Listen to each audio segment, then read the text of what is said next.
ونعوذ بالله من شرور أنفسنا وسيئات أعمالنا من يهده الله فلا مضل له ومن يضلل فلا هادي له وأشهد أن لا إله إلا الله وحده لا شريك له وأشهد أن محمدا عبده ورسوله يا أيها الذين آمنوا اتقوا الله حق تقاته ولا تموتن إلا وأنتم مسلمون يا أيها الناس اتقوا ربكم الذي خلقكم من نفس واحدة وخلق منها زوجها وبث منهما رجالا كثيرا ونساء واتقوا الله الذي تساءلون به والأرحام إن الله كان عليكم رقيبا يا أيها الذين آمنوا اتقوا الله وقولوا قولا سديدا يصلح لكم أعمالكم ويغفر لكم ذنوبكم ومن يطع الله ورسوله فقد فاز فوزا عظيما أما بعد أعوذ بالله من الشيطان الرجيم وكأي من قرية عتت عن أمر ربها ورسله فحاسبناها حسابا شديدا وعذبناها عذابا نكرا فذاقت وبال أمرها وكان عاقبة أمرها خسرا أعد الله لهم عذابا شديدا فاتقوا الله يا أولي الألباب الذين آمنوا قد أنزل الله إليكم ذكرا.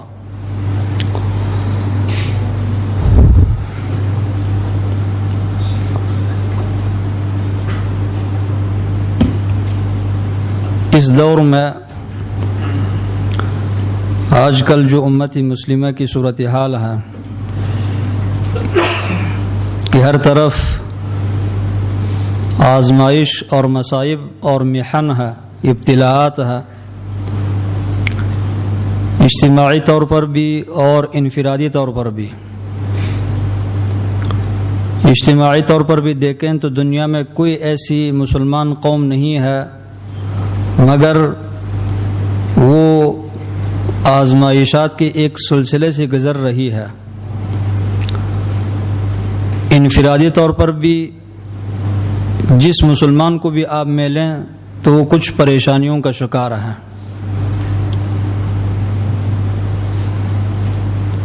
اس کی وجہ اور اس کا سبب اللہ سبحانہ و تعالی نے قرآن میں ذکر کیا ہے، وما اصابکم من مصیبت فبما کسبت ایدیکم. تمہیں جو بھی مصیبت پہنچتی ہے تو وہ تمہارے اعمال کی وجہ سے پہنچتی ہے. ویعفو عن کثیر، تمہارے بہت سارے گناہوں کو اور غلطیوں کو اللہ رب العزت معاف کر دیتا ہے اور کچھ کے بدلے میں تمہیں جزا دیتا ہے. تو دنیا میں تمہیں جو بھی مصیبت پہنچتی ہے وہ تمہاری گناہوں کی وجہ سے ہے. اللہ رب العزت کا اصول یہی رہا، آدم علیہ السلام کی خلقت کی زمانے سے لے کر قیامت تک اصول یہی رہے گا کہ ہمیشہ گناہ اور اللہ رب العزت کا عذاب دونوں ایک قفس کے اندر بند ہیں. جیسی قفس آپ کھول دیں گی اس سے اللہ رب العزت کے نافرمانی کو نکالیں گی تو ساتھ ہی اس نافرمانی کے ساتھ اللہ سبحانہ و تعالی کا عذاب بھی نکل آتا ہے. آدم علیہ السلام کو جنت سے نکالا گیا ہے، نکالنے کی وجہ کیا تھی؟ وعصى آدم ربه فغوى. آدم علیہ السلام کے نافرمانی کی وجہ سے جنت سے ان کو محروم کر دیا گیا. ابلیس جو عرصہ دراز ملائک کے ساتھ رہ کر کے اللہ کی عبادت کیا کرتا تھا، اللہ رب العزت کا انتہائی قریب تھا، اللہ رب العزت کی رحمت کا حقدار تھا، اللہ کی رحمت آتی تھی، اللہ کی رحمت کی بارش ہوتی تھی اس کے اوپر، لیکن اللہ رب العزت کے قرب کے مقابل میں اس کو دوری ملا. اللہ سبحانہ و تعالی کے رحمت کے مقابل میں اس کو ہمیشہ ہمیشہ کا غضب ملا. اللہ رب العزت کی نعمت کے مقابل میں یہ ہمیشہ ہمیشہ کے لیے اللہ رب العزت کے عذاب کا حقدار بنا ہے. وجہ کیا تھی؟ ابلیس کی نافرمانی. ایک گناہ اللہ رب العزت کی ایک حکم کو اس نے توڑ دیا اور اس پر عمل نہیں کیا۔ اللہ نے کہا کہ سجدہ کر لو، اس نے ایک سجدہ کرنے سے انکار کیا، اللہ سبحانہ و تعالی نے اس کو ملعون بنایا اور قیامت تک اس پر اللہ کی لعنت برستی ہے۔ تو وہ مسلمان جو اسلام کا دعویٰ رکھتے ہیں لیکن روزانہ اللہ رب العزت کے کئی اوامر کو توڑ دیتے ہیں، ان کو بھی سوچنے چاہیے تھوڑا سا۔ قوم نوح پر جب اللہ رب العزت کا عذاب آیا اور اتنے شدید عذاب کہ پانی پہاڑوں سے بھی اوپر چلا گیا تھا، اس کی وجہ کیا تھی؟ اس قوم کی نافرمانی۔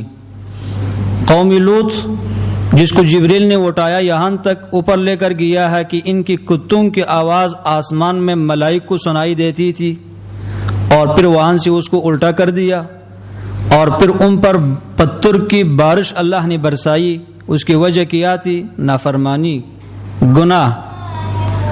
قوم عاد جس پر اللہ رب العزت نے تند اور تیز ہوا کو مسلط کر دیا کہ اس ہوا نے اس قوم کو ٹس مس کر دیا، ان کو نیست و نابود کر دیا، ان کی زیر کو زبر بنا دیا۔ اس کی وجہ کیا تھی؟ اللہ رب العزت کے نافرمانی۔ قوم صالح جس پر اللہ رب العزت نے زلزلہ مسلط کیا اور چیخ، اور ایسی چیخ کہ اس کی وجہ سے ان کی دل ان کی سینوں میں رزے رزا ہوا اور یہ مردار ہو کر اپنے گھروں میں پڑے رہے کئی دنوں تک۔ اس کی وجہ کیا تھی؟ اللہ سبحانہ و تعالی کے نافرمانی۔ فرعون اور اس کی قوم جو اس دنیا میں غرق ہوئے ہیں اور اللہ رب العزت نے ان کے لیے ہمیشہ ہمیشہ کا جہنم کا فیصلہ کر دیا اور جہنم کے عذاب کی وعید اللہ نے ان کو سنائی۔ اس کی وجہ کیا تھی؟ قوم فرعون اور فرعون کے نافرمانی وجہ تھی، صرف ایک ہی وجہ تھی، نافرمانی اور گناہ۔ اس کے بعد ہی امت بنی اسرائیل یہود دیکھیں، سورہ البقرہ میں اللہ رب العزت نے ان کی کئی بیماریوں کا تذکرہ کیا ہے اور طرح طرح عذابوں کی وعید ان کو سنائی دی گئی، اور اللہ رب العزت نے وعدہ کیا لَيَبْعَثَنَّ عَلَيْهِمْ إِلَى يَوْمِ الْقِيَامَةِ مَنْ يَسُومُهُمْ سُوءَ الْعَذَابِ۔ قیامت تک بنی اسرائیل پر ایسے لوگوں کو مسلط کر دیا جائے گا جو ان کو تکلیف ہی دیتے رہیں گی۔ اس کی وجہ کیا تھی؟ اللہ سبحانہ و تعالی کے نافرمانی۔ اس امت کی جو ابتدائی افراد تھے، ابو جہل، ابو لہب، عتبہ، شیبہ وغیرہ صنادید اور کفر کے ائمہ، رؤساء اور زعماء، ان کی ہلاکت کے سبب کیا بنا ہے؟ اللہ رب العزت کے نافرمانی اور معصیت۔ تو قرآن نے ٹھیک کہا ہے کہ وما اصابکم من مصیبت فبما کسبت ایدیکم ویعفو عن کثیر۔ ام سلمہ بیان کرتی ہے نبی صلی اللہ علیہ وسلم نے کہا کہ ان المعاصی اذا ظہرت فی امتی عمہم اللہ بعقاب من عنده۔ جب میری امت میں نافرمانی ظاہر ہو جائے گی تو اللہ سبحانہ و تعالی ان پر اجتماعی عذاب بھیج دیں گی۔ ام سلمہ کہتی ہے میں نے کہا اللہ کے رسول اولیس فیہم یومئذ اناس صالحون، کیا جب اس امت مسلمہ میں اللہ کی معصیت عام ہوگی اور اللہ رب العزت کی جانب سے عذاب آئے گا تو اس ٹائم اس امت میں نیک انسان کوئی نہیں ہوگا؟ اللہ کے رسول نے کہا کہ بلا، نیک انسان ہوں گے لیکن یصیبہم ما اصابہم، ان نیک لوگوں کو بھی وہی عذاب پہنچے گا جو نافرمانوں کو پہنچے گا۔ ثم یصیرون الی مغفرۃ من اللہ ورضوان، لیکن قیامت کے دن پھر یہ اللہ رب العزت کی مغفرت اور رضا میں ہوں گی، اور جو نافرمان ہے وہ اللہ رب العزت کے جہنم میں ہوں گے۔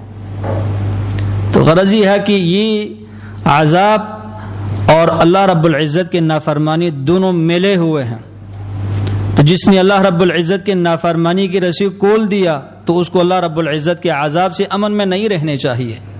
تو اس وقت جتنی بھی شدائد، تکالیف، مشقات ہیں، یہ اللہ سبحانہ و تعالیٰ کے نافرمانی کے نتیجے میں ہے۔ افسوس کی بات یہ ہے کہ اللہ رب العزت کے نافرمانی کی وجہ سے انسان سے عقل بھی زائل ہو جاتی ہے۔ اگر بندہ جو نافرمان لوگ ہیں تھوڑا سا سوچیں، ذرا غور کریں کہ نافرمانی کرتے ہوئے ہم کبھی کسی بچے کو، اپنی کسی چھوٹی سی بچی کو اللہ رب العزت پر ترجیح دیتے ہیں، چھوٹی سی بچی کو ہم وہ حق دیتے ہیں، اس کو وہ قدر دیتے ہیں کہ ہمارے دلوں میں وہ قدر اللہ رب العزت کے لیے نہیں ہوتی۔ اس کی مثال یہ ہے کہ جب کوئی بندہ نافرمانی شروع کر دیتا ہے اپنے کمرے کے اندر، اگر تھوڑی سی کوئی آواز سنائی دے فوراً پردہ ہٹا کر کے دیکھنا شروع کر دیتا ہے کہ کوئی میری بیٹی تو نہیں آ رہی میری طرف، بیٹا تو نہیں آ رہا، یا کوئی اور دوسرا انسان تو مجھے دیکھنے کے لیے نہیں آ رہا ہے۔ ایک آہٹ سی، ایک معمولی سی آواز سے ڈر لگتا ہے کہ کوئی مجھے نہ دیکھے تاکہ میری بے عزتی نہ ہو جائے، اندر سی کنڈی لگاتے ہیں، پردہ لٹکا دیتے ہیں، کھڑکی دروازہ سب بند کر دیتے ہیں، پھر بھی کان کی توجہ باہر کی طرف ہوتی ہے کہ کوئی آنے والا مجھے نہ دیکھے۔ لیکن یہ بے خبر غافل اس چیز سے بے خبر ہے کہ وہ یعلم السر و اخفا، وہ اللہ جو پوشیدہ اور پنہان دونوں کو جانتا ہے وہی دیکھ رہا ہے، اس سے حیا کرنی چاہیے انسان کو۔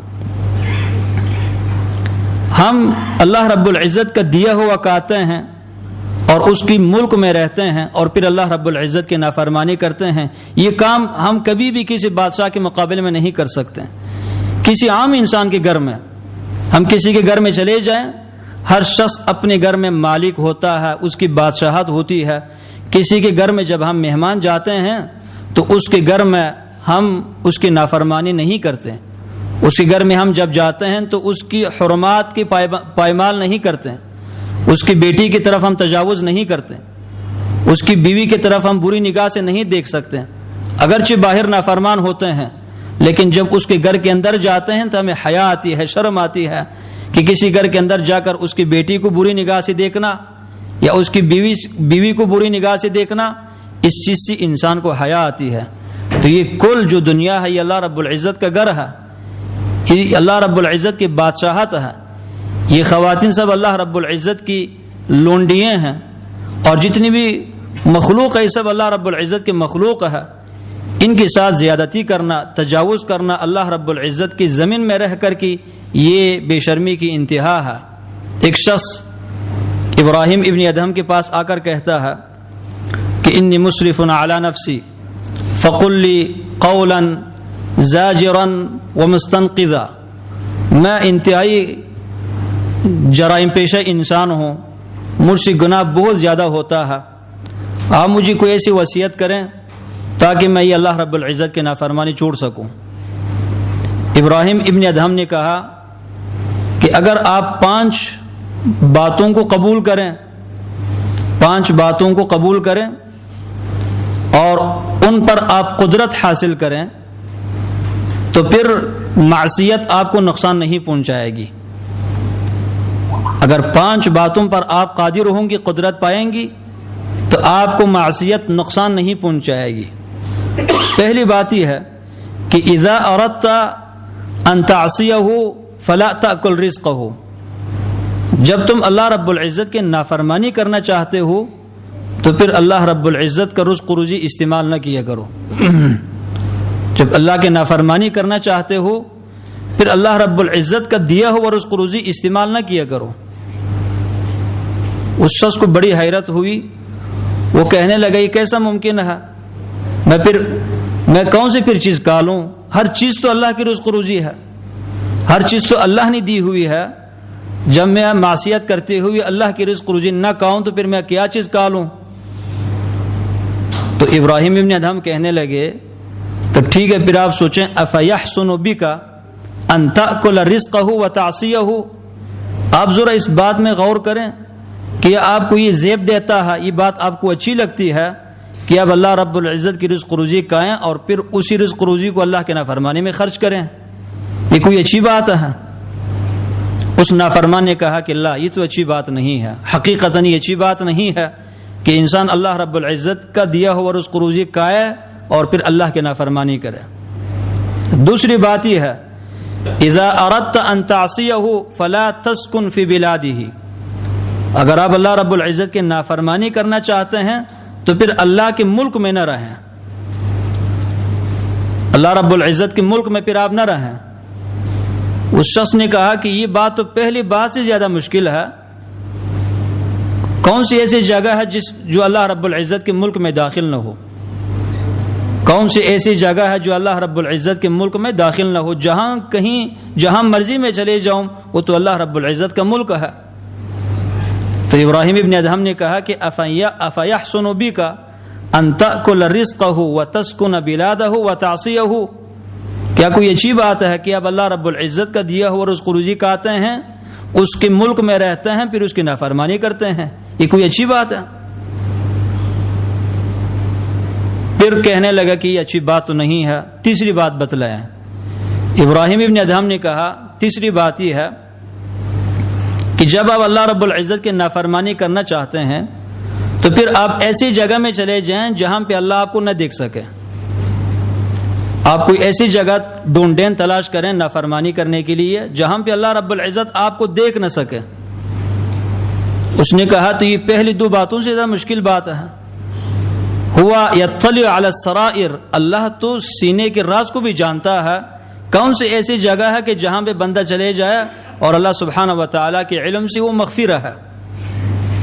یہ تو ممکن نہیں ہے۔ تو ابراہیم ابن ادہم کہنے لگے افیحسن بک ان تأکل رزقہ وتسکن بلادہ وتعصیہ وہو یراک، کیا کوئی اچھی بات ہے کہ اب اللہ رب العزت کا دیا ہوا رزق روزی کھاتے ہیں، اس کے ملک میں رہتے ہیں، پھر اس کی نافرمانی کرتے ہیں اس حال میں کہ وہ آپ کو دیکھ رہا ہوتا ہے؟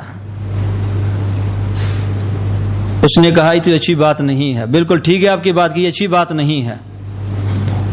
چوتھی بات بتلائیں۔ ابراہیم ابن ادہم نے کہا چوتھی بات یہ ہے کہ جب ملک الموت آتا ہے جان لینے کے لیے تو اب ملک الموت سے کہیں کہ اخرنی، مجھے تھوڑی سی مہلت دے دیں، لأن اتوب توبۃ ناصحا واعمل للہ صالحا، چند گھنٹہ مجھے دے دیں تاکہ میں سچی توبہ کر لوں اور اللہ رب العزت کی تھوڑی سی عبادت اور بندگی کر لوں، تھوڑی سی مجھے مہلت دے دیں۔ تو اس شخص نے کہا کہ ملک الموت تو کسی کو مہلت نہیں دیتا، وہ اللہ رب العزت کی طرف سے مأمور ہے، ٹائم پورا ہوتا ہے پھر آتا ہے، اور آنے کے بعد ملک الموت کو مجال ہی نہیں ہے کہ کسی کو مہلت دے دے۔ تو ابراہیم ابن ادہم کہنے لگے کہ جب آپ اپنی موت کو آپ سے دور نہیں کر سکتے اور ملک الموت سے ٹائم نہیں لے سکتے ہیں تو پھر یہ نافرمانی کب تک؟ آپ کو ملک الموت آنے سے پہلے توبہ کرنی چاہیے۔ اس نے کہا یہ بھی اچھی بات۔ پانچویں بات یہ ہے کہ جب آپ قیامت میں چلے جائیں گی گناہوں کی حالت میں، زبانیت العذاب سندع الزبانیہ، جو عذاب دینے پر مقرر جو ملائک ہیں جب آپ کو پکڑنے کے لیے آئیں گے کہ آپ کو پکڑ کر جہنم کے اندر ڈال دیں تو آپ ان ملائک سے کہیں کہ میں تمہارے ساتھ نہیں جانا چاہتا ہوں۔ اس شخص نے کہا کہ تو سب سے بڑی مشکل بات ہے، وہاں پہ کون کہہ سکتا ہے ملائکوں کہ میں تمہارے ساتھ نہیں جانا چاہتا ہوں؟ تو ابراہیم ابن ادہم نے کہا کہ جب آپ عذاب کو بھی دور نہیں کر سکتے ہیں اور اپنے آپ کو عذاب سے نہیں بچا سکتے ہیں، پھر وہ کام کیوں کرتے ہیں جو اللہ رب العزت کے عذاب کا سبب بنتا ہے؟ تو کتنی اچھی بات ہے ابراہیم ابن ادہم کی کہ انسان اللہ کے ملک میں رہتا ہے، اللہ رب العزت کا دیا ہوا رزق روزی استعمال کرتا ہے، اور جس حالت میں بھی انسان ہو اللہ رب العزت انسان کو دیکھتا ہے۔ انہ علیم بذات الصدور یعلم خائنۃ الاعین وما تخفی الصدور، آنکھوں کی خیانت کو جانتا ہے اور سینوں کے اندر جو پوشیدہ چیزیں ہیں ان کو بھی جانتا ہے، اور پھر موت کے بارے میں انسان کو علم ہی نہیں ہے، اور قیامت کے دن انسان اپنے آپ کو اللہ کے عذاب سے نجات بھی نہیں دے سکتا، پھر نافرمانی انسان کیوں کرے؟ پھر اللہ رب العزت کے نافرمانی پر جرأت کیوں کرے؟ نافرمانی کے بہت سارے نقصانات ہیں، انفرادی طور پر اور اجتماعی طور پر۔ ویسی خلاصتاً آپ کہہ سکتے ہیں کہ ہر مصیبت کا جو سبب ہے وہ اللہ رب العزت کے نافرمانی ہے، لیکن اہل علم ان کو الگ الگ کرتے ہیں لوگوں کو مزید سمجھانے کے لیے، اس لیے کہ کچھ لوگوں کو اجمالی بات کی سمجھ نہیں آتی جب تک کہ اس بات کی تفصیل نہ کر دی جائے۔ تو سب سے عظیم نقصان اللہ رب العزت کی نافرمانی کا یہ ہے الحرمان عن العلم، انسان علم سے محروم رہتا ہے، نافرمان انسان ہمیشہ جاہل ہی رہتا ہے۔ اتنا علم ہر مسلمان مرد اور عورت پر فرض ہے کہ انسان اللہ رب العزت کو پہچان لے اور دین کے بارے میں معرفت حاصل کرے اور نبی صلی اللہ علیہ وسلم کے مقام کو پہچان لے، یعنی فرائض اور مکلفیات کے متعلق علم حاصل کرنا ہر مسلمان پر فرض ہے۔ دیکھیں توحید ہے، یہ کلمہ جو ہم پڑھتے ہیں، اللہ رب العزت نے کہا کہ فَاعْلَمْ أَنَّهُ لَا إِلَهَ إِلَّا اللَّهُ، اس کلمے کو پڑھنے سے پہلے بھی انسان کو علم سیکھنے چاہیے، ہمارے بہت سارے ایسے مسلمان ہیں، ان کو آپ پوچھیں کہ کلمے کی صرف ایک شرط بتلائیں۔ اللہ نے آپ کو اپنی عبادت اور بندگی کے لیے پیدا کیا ہے، اللہ نے سب کچھ دیا ہوا ہے، تو آپ کا کیا اس اللہ کا اتنا حق نہیں بنتا کہ آپ اس اللہ رب العزت کا جو کلمہ پڑھتے ہیں اس کی ایک شرط بتلائیں؟ کلمے کے 7 شرائط ہیں، ان شرائط میں سے صرف آپ ایک شرط مجھے بتلائیں، تو اکثر آپ کے مخاطبین خاموش ہی رہیں گی، اس حال میں کہ نماز سے پہلے کلمہ فرض ہے، یہ ایمان ہے، اس کے بغیر کوئی عبادت قابل قبول نہیں ہے۔ تو مسلمانوں کو اپنے کلمے کے بارے میں علم نہیں ہوتا، اپنے غسل جنابت کے متعلق علم نہیں ہوتا، یہ جفا ہے جو ہم اپنے اوپر کرتے ہیں اور یہ گناہوں کا نتیجہ ہے۔ واتقوا اللہ ویعلمکم اللہ، اللہ سے ڈر جاؤ، اللہ تمہیں علم سکھاتا ہے۔ ان تتقوا اللہ یجعل لکم فرقانا ویکفر عنکم سیئاتکم، اگر تم اللہ سے ڈر جاؤ، اللہ تمہیں اتنا علم دیتا ہے کہ تم حق اور باطل کے درمیان خود فرق کر سکو گی۔ تو پہلا نقصان اس کا یہ ہے انفرادی طور پر کہ انسان علم سے محروم ہوتا ہے۔ دوسرا نقصان گناہوں کا یہ ہے الحرمان عن الرزق، رزق روزی میں بے برکتی پیدا ہوتی ہے۔ صحیح حدیث ان الرجل لیحرم الرزق بالذنب یصیبہ، انسان کو رزق روزی سے محروم کر دیا جاتا ہے اس گناہ کی وجہ سے جو اس نے کیا ہے۔ آپ سب کے ذہن میں یہ سوال پیدا ہو سکتا ہے کہ اگر گناہوں کی وجہ سے رزق روزی میں کمی پیدا ہوتی ہے تو پھر یہ جو کفار، فجرا اور فسقہ اور اسی طرح اسلامی ممالک میں وہ نافرمان لوگ جو شب روز اللہ رب العزت کے نافرمانی کو ڈھونڈتے ہیں، تلاش کرتے ہیں، اللہ نے ان کو تو کل رزق روزی دیا ہوا ہے۔ تو گویا اللہ کے رسول نے جو بات کہی ہے یہ بات حقیقت پر مبنی نہیں ہے۔ اس اشکال کا جواب یہ ہے کہ اس اشکال کا جواب حدیث کے اندر الحمدللہ موجود ہے۔ نبی صلی اللہ علیہ وسلم کہتے ہیں اذا رأیت اللہ یعطی العبد ما يحب وهو مقیم على معاصیه فاعلم بأنه استدراج من الله عز وجل وإن شئت فاقرأ قوله عز وجل فلما نسوا ما ذكروا به فتحنا عليهم أبواب كل شيء حتى إذا فرحوا بما أوتوا۔ اللہ کے رسول کہتے ہیں کہ جب آپ دیکھتے ہیں کہ ایک بندہ اللہ رب العزت کے نافرمانی کے اندر ہی مبتلا ہے لیکن جو چاہتا ہے اللہ اس کو دیتا ہے، وہ نافرمانی کر رہا ہے لیکن اللہ سے جو چاہتا ہے اللہ اس کو دیتا ہے، تو آپ یقین کریں کہ یہ ایک مہلت ہے جو اس کو دی جا رہی ہے اللہ سبحانہ و تعالیٰ کی طرف سے۔ اللہ کا عذاب اس بندے کی انتہائی قریب ہے، قریب آ پہنچ چکا ہے۔ اور پھر اللہ کے رسول نے آیت پڑھ کر سنائی کہ فلما نسوا ما ذکروا بہ، لوگوں کو جو نصیحت کر دی گئی تھی جب لوگوں نے اس کو بلا دیا، فتحنا علیہم ابواب کل شیء، تو ہم نے لوگوں پر ہر چیز کا دروازہ کھول دیا، ہر نعمت کا دروازہ اللہ نے کھول دیا۔ حتی اذا فرحوا بما اوتوا، یہاں تک کہ ان نعمتوں کو دیکھ کر کے لوگوں نے خوشحالی اظہار کیا، خوشحالی کا اظہار کیا۔ اخذناہم بغتۃ، اچانک ہی پھر ہم نے ان کو پکڑ لیا۔ فاذا ہم مبلسون، اللہ رب العزت کی رحمت سے قطعی طور پر وہ نا امید ہوئے ہیں۔ ایک بندہ جب نافرمانی کر رہا ہو اور ساتھ اس کی رزق روزی میں کوئی کمی نہ آتی ہو تو یہ تو زیادہ قابل خوف بات ہے، ڈرنے والی بات ہے، کہ ڈرانے والی بات ہے کہ یہ تو اللہ رب العزت کی طرف سے ایک مہلت اس کو دی گئی ہے، اللہ کا عذاب تو انتہائی قریب ہے۔ اور اگر مہلت نہ ہو تو جیسے نافرمانی ہوتی ہے فوراً رزق روزی میں کمی کا مشاہدہ ہوتا ہے، انسان فوراً مشاہدہ کرتا ہے کہ میری رزق روزی میں کمی پیدا ہو گئی میرے گناہوں کی وجہ سے۔ اللہ کے رسول غلط بیان نہیں کرتے، آپ نے جو کہا ہے سچ کہا ہے۔ تو نافرمانی کی وجہ سے رزق روزی میں بے برکتی پیدا ہوتی ہے۔ اسی طرح نافرمانی کی وجہ سے انسان کے درمیان اور اللہ رب العزت کے درمیان وحشت پیدا ہوتی ہے۔ اللہ سے جو ایک محبت اور تعلق ہے وہ تعلق ختم ہوتا ہے۔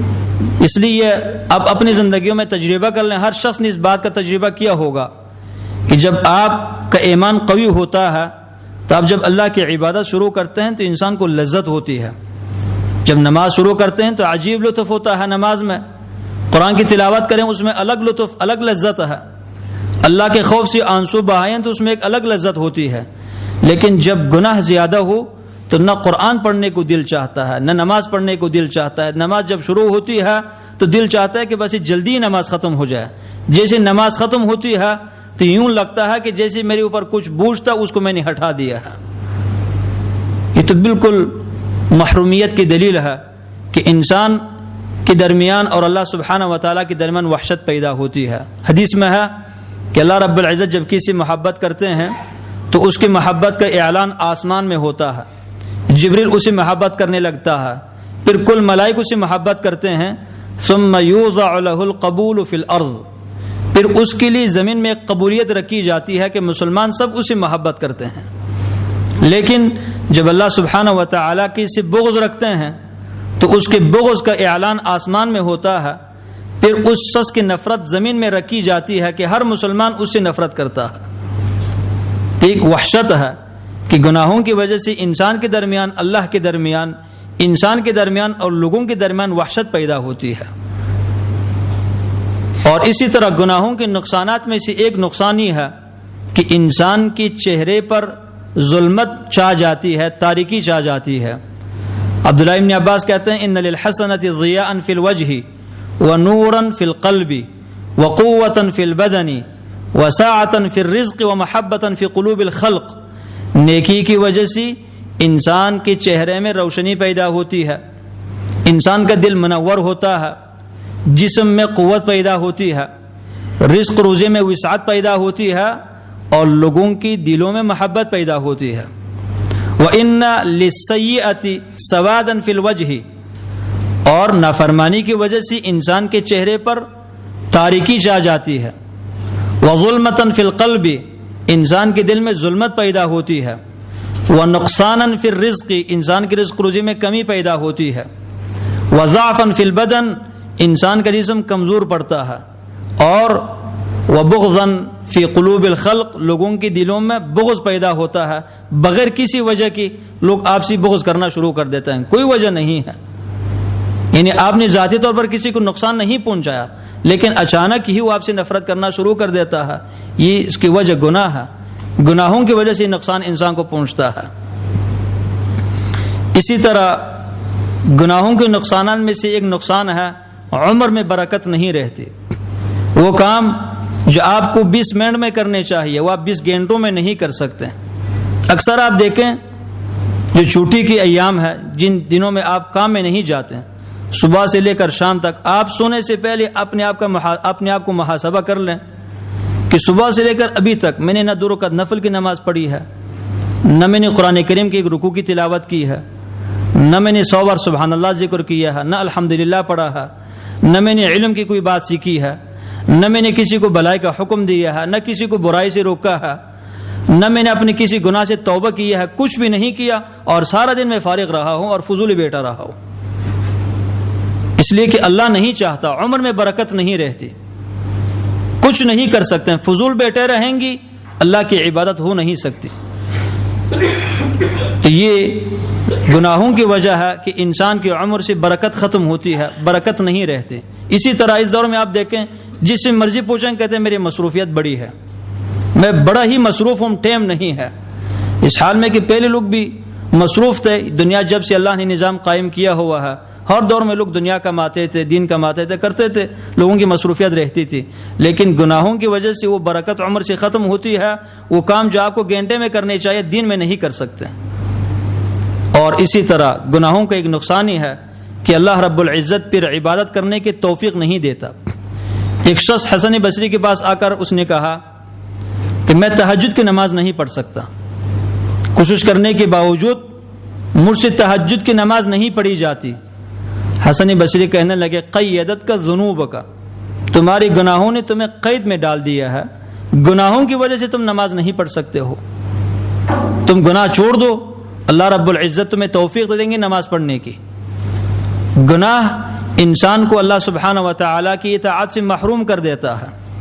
سفیان ثوری کہتے ہیں کہ صرف ایک غلطی ہو گئی تھی۔ غلطی کیا ہو گئی تھی؟ کہ ایک مسلمان کے بارے میں ایک منفی سوچ پیدا ہو گئی تھی، برا گمان پیدا ہوا کہ جس گمان پر میرے پاس کوئی دلیل نہیں تھی، اس ایک بدگمانی کی وجہ سے 6 مہینے تک میں تہجد کی نماز نہیں پڑھ سکا۔ حرمت قیام لیلۃ ستۃ اشہر، تہجد پڑھنے کی عادت تھی. بہت بڑے محدث ہیں، محدثین کے استاذ ہیں. کہتے ہیں حرمت قیام لیلۃ ستۃ اشہر، 6 مہینے تک تہجد کی نماز پڑھنے سے مجھے محروم رکھا گیا ہے، ایک بدگمانی کی وجہ سے جو میں نے ایک مسلمان کے بارے میں رکھا تھا. ذرا اس دور میں سوچیں، ہم تو یہی کہتے ہیں کہ بس میں ہی پاک باز ہوں، میں یہ صاف ہوں، بس میرے علاوہ ہر شخص ہی بس 2 نمبر ہے. ہر مسلمان کے بارے میں بدزنی اور بدگمانی ہی اس دور میں. اس حال میں کہ مسلمان میں اصل عدالت ہے. ایاکم والظن فإن الظن اکذب الحدیث. اللہ کے رسول کہتے ہیں کہ آپ برے گمان کرنے سے بچیں، سب سے جھوٹی بات یہ برا گمان ہوتا ہے. تو غرض یہ ہے کہ نافرمانی کی وجہ سے انسان کو اللہ رب العزت کی عبادت سے محروم کیا جاتا ہے گناہوں کی وجہ سے. اور ایک سبب یہ، ایک نقصان اس کا یہ ہے کہ انسان گناہوں کی وجہ سے اللہ سبحانہ و تعالیٰ کی نگاہوں سے گر جاتا ہے. اللہ کے ہاں انسان کی کوئی قدر نہیں رہتی. وَمَن يُهِنِ اللَّهُ فَمَا لَهُ مِن مُكْرِمٍ، جس کو اللہ ذلیل کرے تو پھر اس کو کوئی عزت دینے والا نہیں ہوتا. حسن بصری کہتے ہیں کہ هَانُوا عَلَيْهِ فَعَصَوْهُ وَلَوْ عَزُّوا عَلَيْهِ لَعَصَمَهُمْ. یہ لوگ جو نافرمان لوگ ہیں، نافرمان جو طبقہ ہے، یہ اللہ کے ہاں ذلیل ہے. اگر اللہ کے ہاں ان کی کوئی عزت ہوتی تو اللہ سبحانہ و تعالی ضرور ان کو اپنی نافرمانی سے بچا لیتا. لیکن اللہ ان کو نافرمانیوں سے نہیں بچاتا، نافرمانیوں سے بچنے کی توفیق نہیں دیتا، اس لیے کہ اللہ کے ہاں ان کی کوئی قدر نہیں ہے. اور اصل انسان کی جو عزت ہے وہ اللہ سبحانہ و تعالی کی اطاعت میں ہے، اور ذلت اللہ سبحانہ و تعالی کے نافرمانی میں ہے. انسان اللہ سبحانہ و تعالی کی نگاہوں سے گر جاتا ہے، انسان کے اللہ کے ہاں کوئی قدر نہیں رہتی. اور ایک اس کا نقصان یہ ہے کہ لوگوں کے درمیان انسان کی عزت نہیں رہتی. لوگوں کے ہاں انسان مہان بنتا ہے، حقیر بنتا ہے. اگرچہ فی نفسی ہی آپ نے آپ کو بہت کچھ سمجھتا ہوگا، لیکن لوگوں کے دلوں میں اس کی کوئی حیثیت نہیں ہے، کوئی وقات نہیں ہے. وجہ یہ ہے کہ گناہ گار ہے، گناہوں کی وجہ سے اللہ نے اس کو ذلیل کر دیا ہے. حسن بصری کہا کرتے تھے انہم وان تقطقت بہم البغال وہم لجت بہم البراذن الا وان ذل المعصیۃ فی قلوبہم اب اللہ الا ان یذل من عصاہ. اگر یہ نافرمان لوگ قیمتی سے قیمتی سواریوں پر بھی گھومتے ہوئے نظر آ جائیں اور قیمتی سے قیمتی گھروں میں بھی رہنا شروع کر دیں، پھر بھی معصیت کی جو ذلت ہے ان کی دلوں میں ہے اور ان کی گردنوں پر اللہ نے مسلط کیا ہوا ہے. اللہ نے اس بات سے انکار کیا ہوا ہے کہ میں اپنے نافرمان کو ذلیل کر کے چھوڑ دیتا ہوں. اللہ سبحانہ و تعالیٰ کے نافرمان کو عزت نہیں ملتی. تو نافرمانی نقصان، گناہوں کا ایک نقصان یہی ہے کہ انسان کی عزت نہیں رہتی. مجموعی طور پر بھی دیکھیں اس وقت امت مسلمہ کی کوئی حیثیت نہیں ہے، اس امت کی کوئی حیثیت نہیں ہے. بازاروں میں مرغی کی گوشت کی قدر ہے، مرغی کا جو گوشت ہے وہ پیسے کے بغیر آپ کو نہیں ملتا، لیکن مسلمان کی جان کی کوئی قدر ہی نہیں ہے. مسلمان قتل کیا جاتا ہے، کوئی پوچھنے والا نہیں ہوتا، کوئی پوچھتا نہیں ہے. قاتل پکڑا جاتا ہے، اس پر اللہ کی حد نافذ نہیں ہوتی، چند دن کے بعد پھر اس کو رہا کیا جاتا ہے. تو مسلمان کی جان مرغی کی جان سے کمتر درجے کی حیثیت رکھتی ہے. اس دور میں ایک کافر مرتا ہے تو کل دنیا چیخ اڑتی ہے، لیکن ہزاروں مسلمانوں کو قتل کیا جاتا ہے. یہاں تک کہ میں نے خود دیکھا ہے کہ مسلمان کے گوشت کو کاٹتے ہیں بغض کی وجہ سے. افریقہ میں جو ظلم ہو رہا ہے اس وقت آپ دیکھیں، میں نے خود دیکھا ہے ویڈیو کہ افریقی کافر صلیبی مسلمان بچے کا گوشت اپنے دانتوں کے ساتھ ایسے کاٹ رہا ہے اس کو، لیکن اس مسلمان کی کوئی حیثیت نہیں ہے. نہ اس کے بارے میں کچھ میڈیا میں کچھ آتا ہے، نہ کچھ کہتا ہے، نہ کسی کو، نہ کوئی اس کے لیے قطرہ آنسو بہاتا ہے. بس امت بے حس ہو چکی ہے. میری پڑوسی کے گھر کو آگ لگی ہے، میں آرام سے دیکھ رہا ہوں کہ جب تک میرے گھر کو پہنچ جائے گی. عقل تو یہ ہے کہ اگر اس کے گھر کو لگی ہے آگ، اس کو پہلے بجھانے چاہیے، وگرنہ یہ آگ تمہارے گھر تک بھی سرایت کر سکتی ہے، کر جائے گی. یہ امت بے حس ہو چکی ہے گناہوں کی وجہ سے. اور ایک گناہ کا نقصان یہ ہے کہ انسان سے حیا ختم ہوتی ہے. اللہ کے رسول کہتے ہیں کہ اذا لم تستحی فاصنع ما شئت، جب تمہیں حیا نہیں آتی پھر جو مرضی کر لو. تو گناہوں کی تراکم کی وجہ سے، گناہوں کے تکاثر کی وجہ سے، گناہوں کی کثرت کی وجہ سے انسان کے دماغ میں جو غیرت ہوتی ہے وہ غیرت مر جاتی ہے، حیا ختم ہوتی ہے. پھر یہی انسان کی بیٹی اور اس کی بیوی، اس کی بہن، اس کے محارم بازاروں میں اپنی حسن کی نمائش کرتی ہے اور غیر محرموں کے ساتھ گھومتی ہے، پھرتی ہے، ان کے ساتھ ہنسی مذاق کرتی ہے. یہ انسان دیکھ رہا ہوتا ہے لیکن اس کو بالکل غیرت نہیں آتی. یہ سب کچھ اس کی نگاہوں کے سامنے ہو رہا ہوتا ہے. اس کو اپنی بیٹی پر، اپنی بیوی پر، اپنی بہن پر غیرت نہیں آتی. واللہ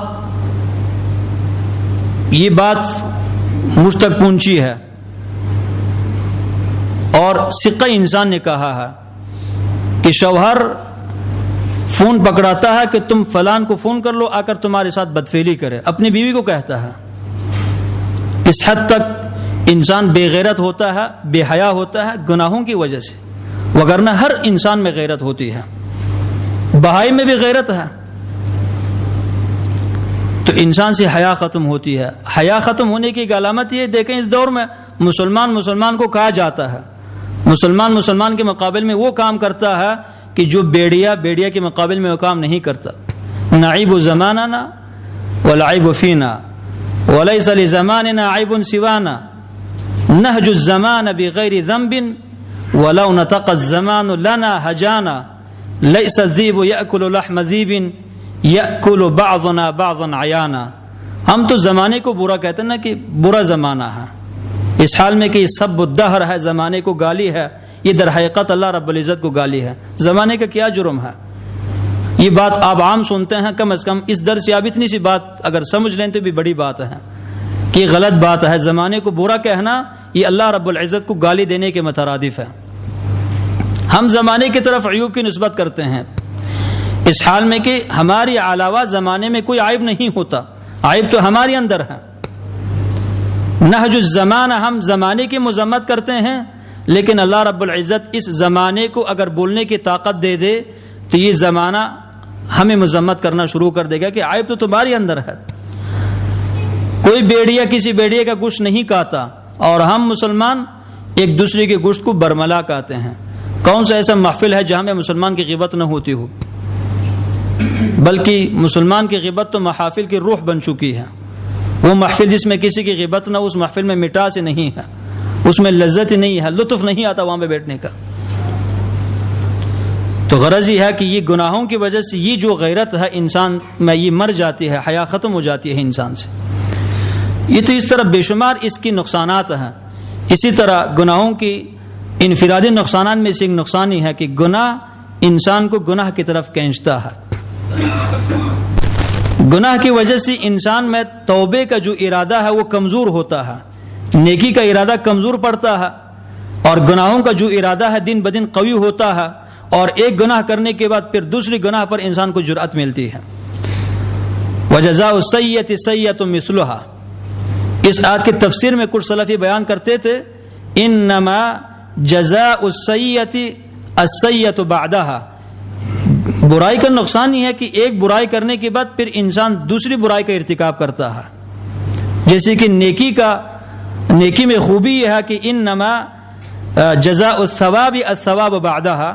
نیکی میں خوبی ہے کہ ایک نیکی کرنے کے بعد پھر دوسری نیکی کرنے کی توفیق ملتی ہے انسان کو. آپ جماعت کے ساتھ نماز پڑھیں، سامنے قرآن کریم آپ کو نظر آئے گا تو آپ کہیں گے چلو 10 منٹ کے لیے میں قرآن کی تلاوت ہی کر لوں. آپ قرآن کی تلاوت کریں گے.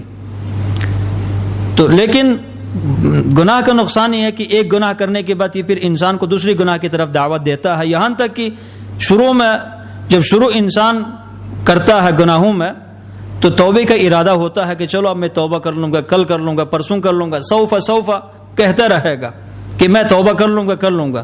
لیکن جیسے یہ گناہ کرتا جائے گا یہ ارادہ اس کے دل میں کمزور ہوتا جائے گا، یہاں تک کہ ایک وہ وقت آئے گا کہ گناہوں کی کوئی حیثیت نہیں رہتی.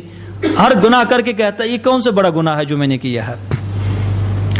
سلف کہا کرتے تھے بقدر ما يصغر الذنب عندك يعظم عند الله وبقدر ما يعظم عندك يصغر عند الله. گناہ جتنا آپ کو حقیر نظر آتا ہے اتنا ہی گناہ اللہ کے ہاں بڑا ہوتا ہے.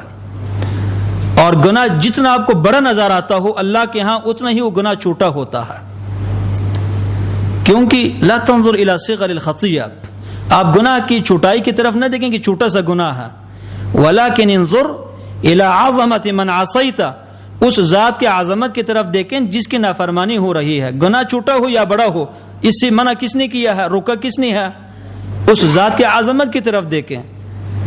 ذات چون کے عظیم ہے تو اس کی جو چھوٹی سی نافرمانی ہے اس کو بھی بڑی سمجھنی چاہیے انسان کو۔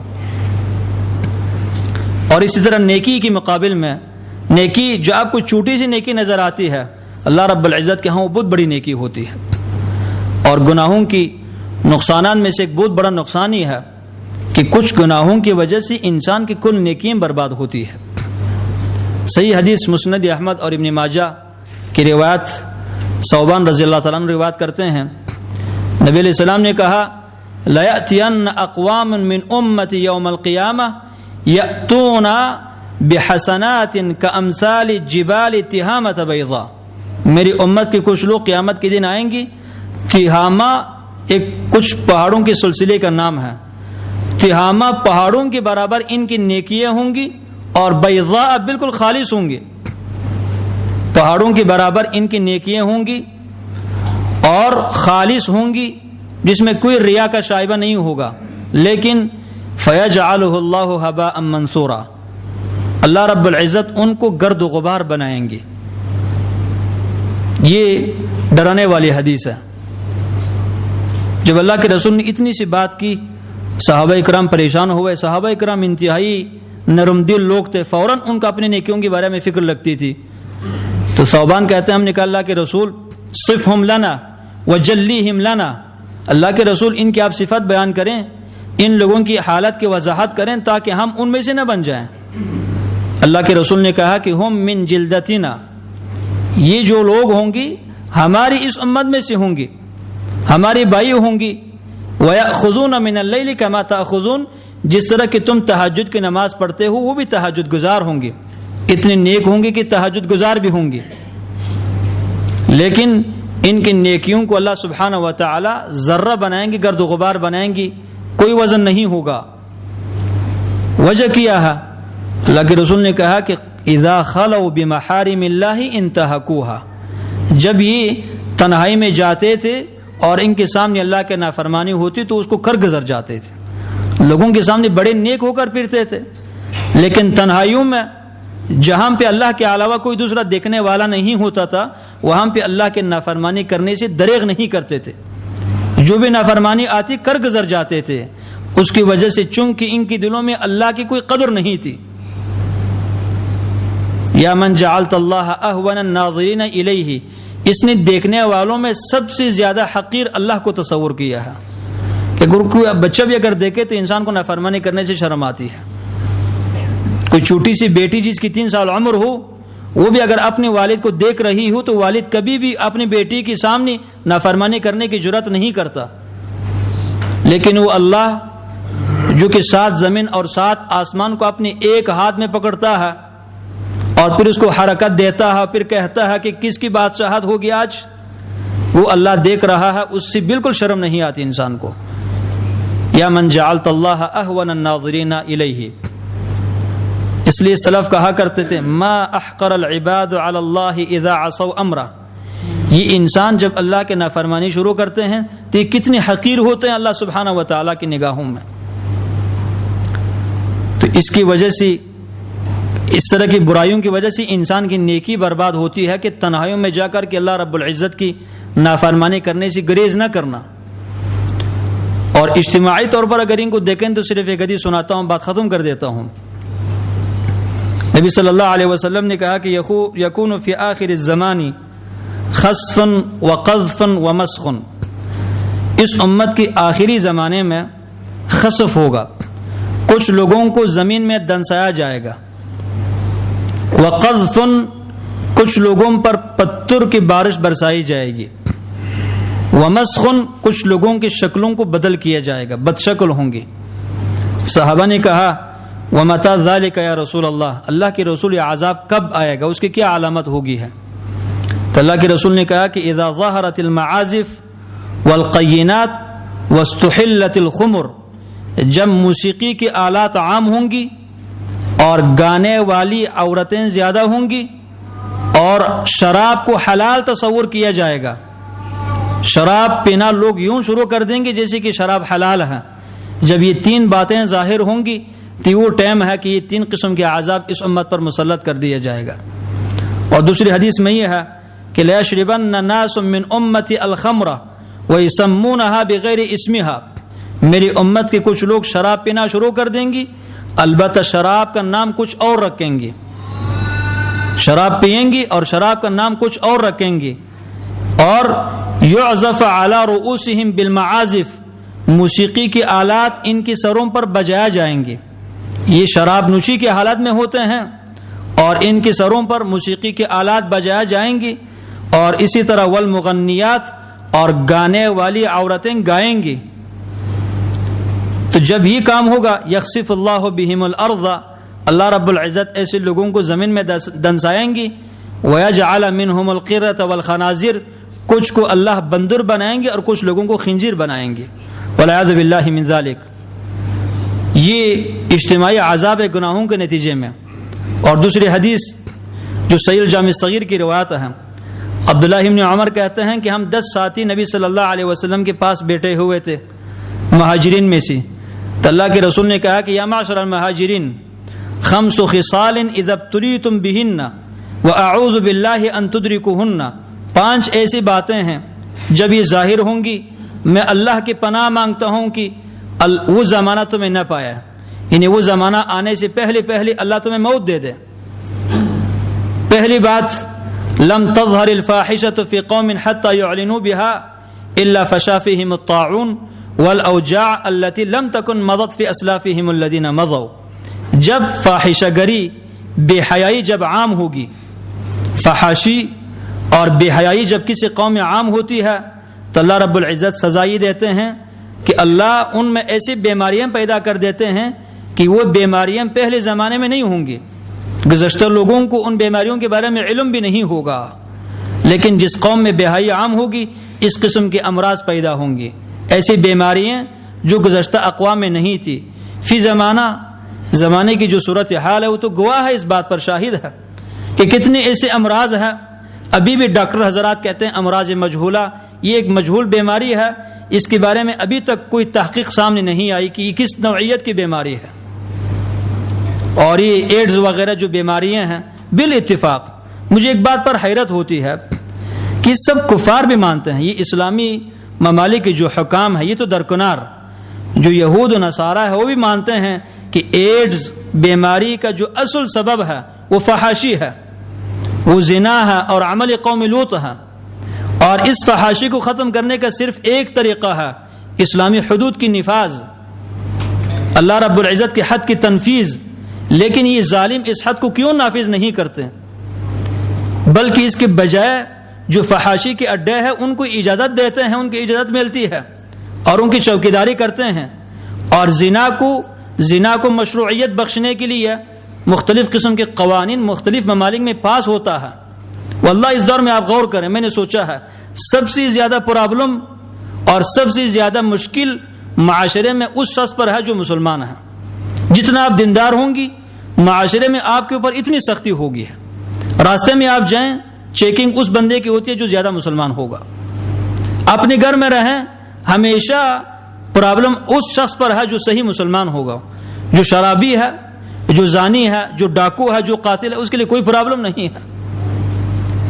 یہ ظالم ہے، یہ منصف نہیں ہے، یہ بشریت کے ساتھ خیر خواہ نہیں ہے۔ جب ان کو پاتا ہے کہ اس بیماری کی وجہ سے سالانہ کئی لاکھ انسان اس دنیا سے چلی جاتا ہے ایڈز بیماری کی وجہ سے، اور ان کو پتہ بھی ہے کہ اس کا صرف ایک ہی علاج ہے کہ اللہ کے اس حد کی تنفیذ اور نفاذ، اس انسانیت کو نجات مل سکتی ہے، لیکن یہ ظالم کہتے ہیں کہ یہ حد جو ہے نا، یہ اس کی تنفیذ یہ ظلم ہے، یہ بشریت پر ظلم ہے۔ انہیں آپ ہی سمجھ لیں کہ مثلا ایک ملک میں ایک سال میں اگر اس حد کی نفاذ شروع ہو جائے تو کتنے لوگوں کی جان جا سکتی ہے؟ 1 2 زیادہ سے زیادہ 10 لوگوں کی جان جا سکتی ہے، لیکن کتنے لوگوں کو نجات ملے گی؟ لاکھوں کے حساب سے لوگوں کو نجات ملے گی۔ لاکھوں کے حساب سے لوگوں کو موت دلانے والی بیماری سے نجات ملے گی، تو کیا 10 انسانوں کو بچانا زیادہ اہم ہے کہ 1 لاکھ انسان کو بچانا زیادہ اہم ہے؟ اللہ کے ایک حد کی تنفیذ کی وجہ سے واللہ کل ملک میں حیا پیدا ہوتی ہے، ہزاروں کے حساب سے لوگ اس بے حیائی کو چھوڑ دیتے ہیں۔ اس لیے تو اللہ نے کہا کہ جب تم یہ حد نافذ کرتے ہو تو منظر عام میں کیا کرو، تاکہ لوگوں میں اس کا رعب، لوگوں کے دلوں میں رعب پیدا ہو جائے۔ تو غرض یہ ہے گناہوں کا جو اجتماعی نقصان ہے یہ ہے کہ اس قسم کے امراض پیدا ہوں گی۔ دوسرا نقصان وَلَمْ يَنْقُصُوا الْمِكْيَالَ وَالْمِيزَانَ إِلَّا أُخِذُوا بِالسِّنِينَ وَشِدَّةِ الْمَؤُونَ وَجَوْرِ السُّلْطَانِ عَلَيْهِمْ۔ دوسرا گناہ جب کرنا شروع کر دیں گی، ماپ اور طول میں کمی کرنا شروع کر دیں گی، تو ماپ اور طول میں کمی پیدا کرنے کی وجہ سے 3 طرح کا اجتماعی عذاب آتا ہے۔ پہلا عذاب اخذوا بالسنین، قحط سالی مسلط ہوگا، فقر وشدت المؤونہ، زندگی گزارنا مشکل ہو جائے گی۔ مؤونہ یہ جو انفاقات کی بوجھ ہے اس کو کہا جاتا ہے۔ ارب کرب پتی ہے لیکن اپنے گھر کے اخراجات میں پریشان ہے، وہ بھی اس کو بھی مہنگائی سے شکایت ہے۔ ارب کرب پتی ہے لیکن مہنگائی کی شکایت اس کی دل میں بھی ہے، وہ بھی کہتا ہے کہ بہت مہنگائی ہے۔ شدت المؤونہ، یہ زندگی گزارنا ہی سخت ہو جائے گی انسان کے اوپر۔ اور تیسری سزا اجتماعی طور پر وجور السلطان علیہم، ظالم حکام مسلط ہوں گے۔ یا اللہ، آپ جو یہاں پہ تشریف فرما حضرات بہن اور بھائی ہیں، آپ سے میری گزارش ہے کہ آپ اس حدیث پر غور کریں، اگر باقی لوگ غور نہیں کرتے کہ یہ جو صورتحال ہے سیاسی اور اس طرح مسلمانوں کی جو اجتماعی حالت ہے، دینی حالت ہے، سیاسی حالت ہے، اقتصادی جو حالت ہے، معاشی حالت ہے، ہمیشہ میڈیا کی کوشش یہی ہوتی ہے کہ لوگوں کے ذہنوں کو اللہ رب العزت سے منقطع کرے اور ان تمام مشاکل کو مرتبط کرے مادی اسباب کے ساتھ، کہ بھائی یہ مشکل آئی ہے فلان حاکم کی وجہ سے، یہ مشکل آئی ہے فلان کام کی وجہ سے، یہ مشکل آئی ہے فلان کام کی وجہ سے۔ کبھی بھی میڈیا نہیں کہتا کہ یہ کام ہوا ہے، اس مصیبت کے اندر قوم مبتلا ہے اللہ کے نافرمانی کی وجہ سے۔ اب دیکھیں ظالم حکمران کا مسلط ہونا، اللہ کے رسول کیا کہتے ہیں، جب بھی کوئی قوم اپنی ماپ اور طول میں کمی کرنا شروع کر دیتی ہے، قحط سالی مسلط ہوگا، زندگی گزارنا سخت ہوگی، اور اسی طرح ظالم حکام مسلط کیے جائیں گے۔ یہ حکومت جو ہے نا، یہ اصول ذہن میں رکھیں، ہمیشہ حکومت لانے والا قوم کا عمل ہوتا ہے۔ کما تکونون یکون امراؤکم، جس طرح قوم ہوگی اسی طرح حاکم ہوگا۔ اعمالکم عمالکم، تمہارا عمل تمہاری حکومت، جو تمہارا عمل ہے وہی تمہاری حکومت ہے۔ علی بن ابی طالب کے زمانے میں کس نے شکایت کی کہ امیر المومنین ابوبکر صدیق کے زمانے میں کوئی اختلاف نہیں تھا، عمر کے زمانے میں کوئی اختلاف نہیں تھا، عثمان کے زمانے میں کوئی اختلاف نہیں تھا، آپ کے زمانے میں اتنی اختلافات، اتنی فتن ہے کہ ہم سوچ بھی نہیں سکتے، کیا وجہ ہے اس کی؟ علی بن ابی طالب کہنے لگے بیوقوف، ان کے زمانے میں وہ حاکم تھے اور میں رعیت ہوا کرتا تھا، میرے زمانے میں میں حاکم ہوں اور تمہاری طرح ناقص لوگ رعیت ہے، تمہاری خرابی کی وجہ سے حکومت برباد ہو گئی ہے۔ عوام کی وجہ سے حکام سے شکایت نہ کریں۔ عوام کیوں نہیں سوچتے اپنے اعمال کے بارے میں؟ جیسے عوام ہوگی اسی طرح حکومت ہوگی۔ مجرم اور جرائم پیشہ قوم پر کبھی بھی ابوبکر کی حکومت نہیں آ سکتی، عثمان کی حکومت نہیں آ سکتی۔ اللہ کے رسول کہتے ہیں کہ جب ماپ طول میں کمی کرنا شروع کر دو گی، اخذوا بالسنین شدت المؤونہ جور السلطان، ظالم حکمران مسلط ہوگا۔ تیسرا عمل ولم يمنعوا زکاة اموالهم الا منع القطر من السماء ولولا البهائم لم يمطروا، جب یہ لوگ زکوٰۃ نہیں دیتے، زکوٰۃ دینا چھوڑ دیتے ہیں، اللہ سبحانہ و تعالی بارش کے سلسلے کو منقطع کر دیتے ہیں۔ اور کبھی کبھار اگر بارش ہوتی ہے تو وہ بارش ان حیوانات کی وجہ سے ہوتی ہے جو غیر مکلف ہیں۔ بارش اگر کبھی کبھار ہوتی ہے، اللہ کے رسول کہتے ہیں کہ ان غیر مکلف حیوانات کی وجہ سے اللہ بارش برساتے ہیں، وگرنہ لوگوں کی وجہ سے اللہ بارش نہیں برساتا۔ کتنی بھی برکتی ہے اس دور میں۔ واللہ عمر ابن عبدالعزیز کی 2.5 سال خلافت ہے۔ پہلے سال ان سے پہلے حکام نے جو ظلم کیا تھا، 1 سال تو عمر ابن عبدالعزیز نے ان مظالم کو ختم کرنے میں لگا دیا اور اتنی عدالت قائم کیا ہے کہ عمر ابن عبدالعزیز کی خلافت کے دوسری سال میں واللہ پوری اس امت مسلمہ میں ایک فقیر بھی نہیں ملتا تھا جس کو زکوٰۃ دی جاتی تھی. 2.5 سال کی حکومت میں عمر ابن عبدالعزیز نے وہ خلافت قائم کیا کہ 1 سال گزرنے کے بعد دوسری سال جب مسلمان زکوٰۃ نکالتے تھے تو کوئی فقیر نہیں ملتا تھا تاکہ زکوٰۃ اس کے حوالے کر دیں. وَلَوْلَا الْبَهَائِمُ لَمْ يُمْطَرُوا، اس لیے سلف کہا کرتے تھے ان البہائم تلعن عصاة بنی آدم اذا امسک المطر، جب بارش برسنا رک جاتی ہے تو یہ بہائم، یہ حیوانات آدم کی نافرمان بیٹوں پر لعنت بھیجنا شروع کر دیتے ہیں. ان البہائم تلعن عصاة بنی آدم اذا امسک المطر، جب بارش بند ہوتی ہے، بارش نہیں برستی ٹائم پر، تو یہ غیر مکلف حیوانات گناہگار انسانوں پر لعنت بھیجنا شروع کر دیتے ہیں اور کہہ دیتے ہیں کہ یہ ھذا بشوم معصیت ابن آدم، یہ بارش رک گئی ہے ابن آدم کی گناہوں کی وجہ سے. تو گناہوں کا ایک نقصان یہ ہے کہ پھر یہ گناہ کرنے والے کے حد تک نہیں رہتا اس کا نقصان، بلکہ اس کا جو نقصان ہے اس کو بھی پہنچتا ہے، اس کے غیر کو بھی پہنچتا ہے، یہاں تک کہ بارش کو بھی نقصان پہنچتا ہے، یہاں تک کہ زمین کو بھی نقصان پہنچتا ہے. ظہر الفساد فی البر والبحر بما کسبت ایدی الناس، خشکی میں اور تری میں جو بھی فساد تمہیں نظر آتا ہے یہ لوگوں کی بدکرداریوں کی وجہ سے ہے. زلزلہ آتا ہے، زمین نے کون سا جرم کیا ہے؟ زلزلہ آتا ہے، زمین پڑ جاتی ہے، ریزہ ریزہ ہو جاتی ہے، اس کی وجہ کیا ہے؟ ابن آدم کی گناہ. وَلَوْلَا الْبَهَائِمُ لَمْ يُمْطَرُوا، اور چوتھا عمل وَمَا لَمْ تَحْكُمْ أَئِمَّتُهُمْ بِكِتَابِ اللَّهِ إِلَّا جَعَلَ اللَّهُ بَأْسَهُمْ بَيْنَهُمْ، جب مسلمانوں کے حکام اللہ رب العزت کی کتاب کے مطابق فیصلہ نہیں کریں گی تو اس قوم کے اندر اختلافات پیدا ہوں گے. یا اللہ، واللہ یہ حدیث نبی صلی اللہ علیہ وسلم کی رسالت کی دلائل میں سے ایک سچی دلیل ہے. جب مسلمان قوم کے حاکم اللہ کی کتاب کے مطابق فیصلہ نہیں کریں گی قوم کے اندر اختلاف پیدا ہوگا. کس حد تک اختلافات ہیں؟ یقیناً کچھ عوام کی شکایت برحق بھی ہے. دینی لحاظ سے دیکھیں تو ہر مسجد کا الگ مذہب ہوتا ہے.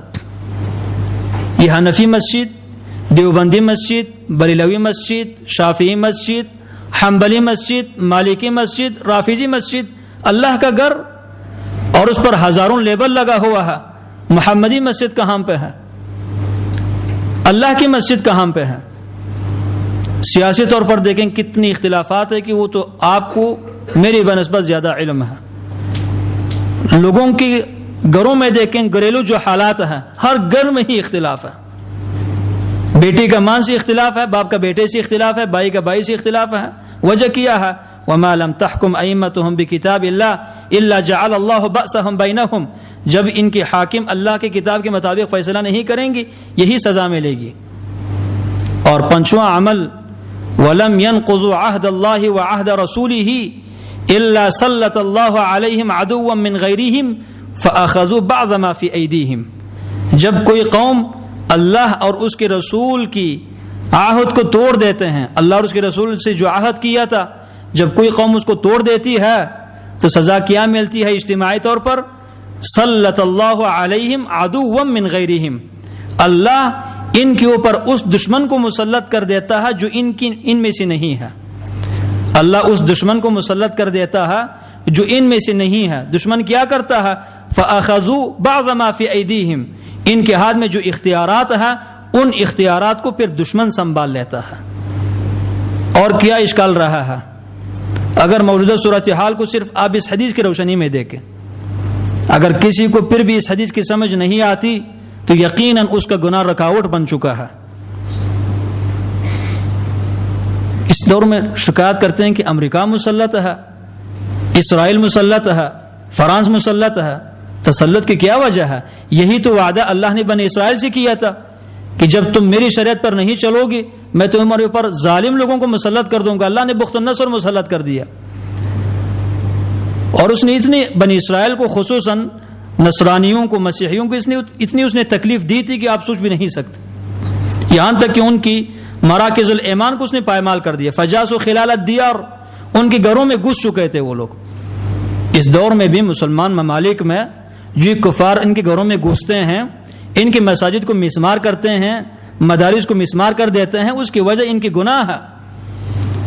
جب بھی اللہ اور اس کے رسول کے عہد کو توڑ دیتے ہیں، اللہ اور اس کے رسول کے ساتھ جب خیانت کرتے ہیں، تو اللہ اس کافر دشمن کو مسلط کر دیتا ہے. یہ سزا مل رہی ہے، یہ اللہ نے مسلط کیا ہوا ہے. فَأَخَذُوا بَعْضَ مَا فِي أَيْدِيهِمْ، دیکھیں ہمارے پاس کوئی اختیار نہیں ہے، سبھی اختیارات کفار کے پاس ہے.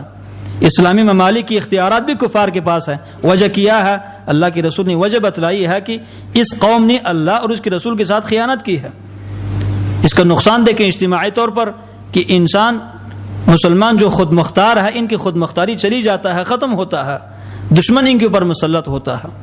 اس قسم کے اور بے شمار اس کی نقصانات ہے اجتماعی طور پر. اس دور میں دیکھیں نہ کسی مسلمان کا خون محفوظ ہے، نہ کسی کا مال محفوظ ہے، نہ کسی کی عزت محفوظ ہے، یہاں تک کہ معصوم بچے بھی محفوظ نہیں ہیں. بچوں کو اٹھایا جاتا ہے، پھر منہ مانگے پیسے ان سے طلب کیا جاتا ہے، پھر وصول کیا جاتا ہے. چھوٹے سے بچے کا کیا جرم ہے؟ اور اس طرح کے لوگوں کو کوئی سزا نہیں ملتی، کوئی سزا نہیں دی جاتی. یہاں سے بچے کو اٹھایا جاتا ہے، کوئٹے کی سرحد پہنچا دیا جاتا ہے. 1500 کلومیٹر 1600 کلومیٹر یہ ڈاکو طے کرتا ہے اس ملک کے اندر. کہاں گئی اس کی ایجنسیز؟ اس کی فوج کہاں گئی؟ مسلمانوں کے خوب پیچھا کر سکتی ہے حکومت، مسلمان کے خوب پیچھا کر سکتی ہے. ایک مسلمان جہاں کہیں بھی چھپا ہوا ہو تو ایجنسی جا کر اس کو پکڑ لیتی ہے. لیکن ڈاکو جس نے ایک معصوم بچہ کو اٹھایا ہے اور یہاں سے لے کر کے 1500 کلومیٹر کی مسافت اس نے طے کیا ہے، نہ اس کو فوج دیکھتی ہے، نہ ایجنسیز دیکھتی ہے، نہ پولیس دیکھتی ہے. یہ سب گناہوں کے اثرات ہے، گناہوں کے نقصانات ہے کہ گناہوں کی وجہ سے اللہ سبحانہ و تعالیٰ نے ایک ایسی حالت ہمارے اوپر مسلط کر دی ہے. اللہ سبحانہ و تعالیٰ ہم سب کو انفرادی طور پر اور اجتماعی طور پر سچی توبہ کرنے کی توفیق دے دے، اور اللہ سبحانہ و تعالیٰ اپنی رحمت کی طرف دے کے ہمارے گناہوں کی طرف نہ دیکھے اور ہمارے حالات پر رحم فرمائے اور ہم سب کا خاتمہ ایمان پر کر دے. وباللہ تعالی التوفیق، وصلی اللہ وسلم علی نبینا محمد وعلی آلہ وصحبہ.